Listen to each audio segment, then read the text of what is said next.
Hi friends, कसे आहात सगळे? मी आहे जयश्री महा एक्झाम्स या यूट्यूब चॅनलवर तुमचं पुन्हा एकदा खूप खूप मनापासून स्वागत. तर फ्रेंड्स, आज आपण 21 एप्रिल 2026च्या काही चालू घडामोडी पाहणार आहोत. त्याआधी जर चॅनलवर नवीन असेल आणि चॅनलला सबस्क्राईब केलं नसेल तर महा एक्झाम्स या यूट्यूब चॅनलला नक्की सबस्क्राईब करा. तर मग वळत आपल्या आजच्या विषयाकडे. तर गुजरातमधील अहमदाबादचा कांकरिया कोचिंग डेपो हा भारतातील पहिला वॉटर न्यूट्रल रेल्वे डेपो बनलेला आहे. जनता दल युनायटेडचे ज्येष्ठ नेते हरिवंश नारायण सिंग यांची सलग तिसऱ्यांदा राज्यसभेच्या उपसभापतीपदी बिनविरोध निवड झालेली आहे.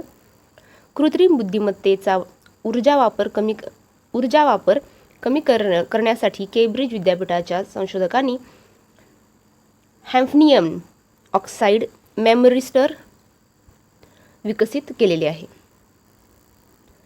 पुढे पाहूया. 31 मार्च 2026 पर्यंतच्या आकडेवारीनुसार महाराष्ट्र राज्य मान्यताप्राप्त स्टार्टअप व थेट रोजगार निर्मिती या दोन्ही बाबींमध्ये देशात पहिल्या क्रमांकावर आहे. मुंबई क्रिकेट संघटना ही देशांतर्गत खेळाडूंकरिता केंद्रीय करार प्रणाली लागू करणारी भारतातील पहिली राज्य क्रिकेट संघटना ठरलेली आहे. पुढे पाहूया. दिव्य भारत हा ग्रंथ मदर अँड श्री अरबिंदो संस्थेद्वारे प्रकाशित केला आहे. एप्रिल हा महिना पार्किन्सन रोग जागरूकता महिना म्हणून पाळला जातो. वाणी योजनेची तिसरी आवृत्ती अखिल भारतीय तंत्र शिक्षण परिषद या संस्थेने सुरू केलेली आहे.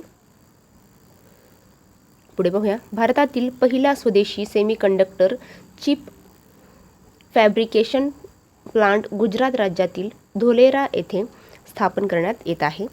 जागतिक हिमोफिलिया दिन दरवर्षी 17 एप्रिल रोजी साजरा केला जातो. सूर्य देवभूमी चॅलेंज 2.0चा शुभारंभ उत्तराखंड राज्यात करण्यात आलेला आहे. Chief of defence staff general Anil Chauhan यांनी उपक्रमाचे उद्घाटन केलेले आहे. पुढे पाहूया. आशिया शून्य उत्सर्जन समुदाय हा उपक्रम देशाने सुरू केलेला आहे. लेक लाडकी योजना ही महाराष्ट्र सरकारची योजना आहे. सुरुवात झालेली आहे 1 एप्रिल 2023 पासून. यामध्ये पिवळ्या व केशरी रेशन कार्डधारक कुटुंबात मुलींच्या जन्मानंतर टप्प्याटप्प्याने 1,01,000 रुपये अनुदान दिले जाते. मुलीच्या जन्मानंतर 5,000 रुपये, मुलगी पहिल्या वर्गात गेल्यानंतर 6,000 रुपये, 6वीत गेल्यानंतर 7,000 रुपये, 11वीत गेल्यानंतर 8,000 रुपये. योजना उद्देश आहे मुलींच्या जन्मास प्रोत्साहन देऊन तिचा जन्मदर वाढविणे, हा यामागचा उद्देश आहे. त्याचबरोबर तिच्या शिक्षणास चालना देणे, मुलीचा मृत्यूदर कमी करणे व बालविवाह रोखणे, कुपोषण कमी करण्यासोबतच मुलींच्या सक्षमीकरणासाठी प्रयत्न करणे हे या योजनेमागील उद्देश आहे. पुढे पाहूया. इन्फोसिसने कार्लोस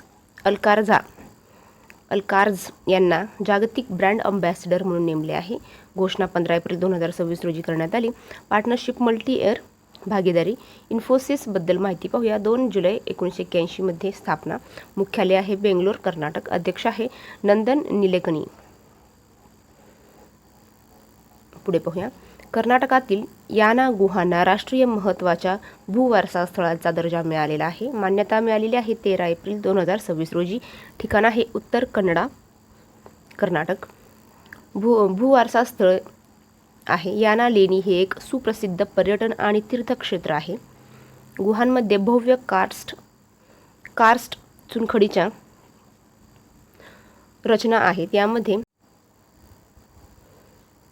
यामध्ये भैरवेश्वर शिखर आणि मोहिनी शिखर या 2 प्रमुख एकाश्म खडकाचा समावेश आहे. काळ्या खडकाच्या निर्मितीसाठी प्रसिद्ध आहे. हे 2,700 दशलक्ष वर्षापूर्वी तयार झालेल्या प्राचीन खडक आहे. GSIच्या 176व्या स्थापना दिनानिमित्त घोषणा करण्यात आली. हे भूगर्भीय अपक्षरण व क्रास्ट प्रक्रियेमुळे आकारलेल्या भूदृश्याच्या उत्क्रांतीचे एक उल्लेखनीय उदाहरण आहे. तर फ्रेंड्स, थांबूया इथेच. पुढच्या व्हिडिओमध्ये. जय हिंद.